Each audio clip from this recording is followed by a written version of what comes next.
ಶ್ರೀ ಕನಿಕಾ ಪರಮೇಶ್ವರಿಯೈ ನಮಃ. ಇಂದು ನವರಾತ್ರಿ ಹಬ್ಬದ ಪ್ರಯುಕ್ತ ಕನಿಕಾ ಪರಮೇಶ್ವರಿ ದೇವಸ್ಥಾನ ವಿವಿಪುರಂ ಬೆಂಗಳೂರಿನಲ್ಲಿ ಅಮ್ಮನವರಿಗೆ ವಿಶೇಷವಾದ ಅಲಂಕಾರ, ದುರ್ಗಾದೇವಿ ಅಲಂಕಾರವನ್ನು ಮಾಡಲಾಗಿತ್ತು. ದುರ್ಗಾದೇವಿ ಅಂದರೆ ಶಕ್ತಿ, ಧೈರ್ಯ ಮತ್ತು ಕಾಪಾಡುವ ತಾಯಿಯು. ಅಮ್ಮನವರು ಕೈಯಲ್ಲಿ ತ್ರಿಶೂಲ, ಖಡ್ಗ ಮತ್ತು ಶಂಖ ಹಿಡಿದಂತೆ ಕೆಂಪು ಬಣ್ಣದ ವಸ್ತ್ರ ತೊಟ್ಟು ಕಂಗೊಳಿಸುವ ಆಭರಣಗಳಿಂದ ತುಂಬ ಸುಂದರವಾಗಿ ಕಾಣುತ್ತಿದ್ದಾರೆ. ಅವರ ಮುಖದಲ್ಲಿ ಕರುಣೆ ಕೂಡ ಇದೆ, ಜೊತೆಗೆ ಶೌರ್ಯವೂ ಹೊಳೆಯುತ್ತಿದೆ.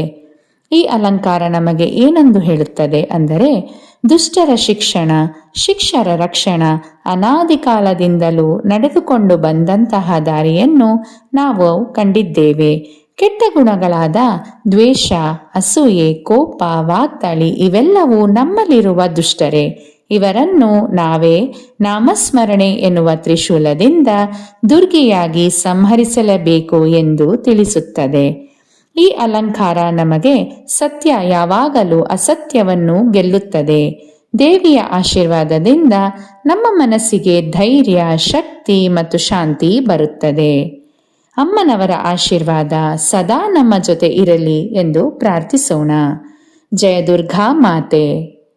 ಶ್ರೀ ಕನಿಕಾ ಪರಮೇಶ್ವರಿಯೈ ನಮಃ.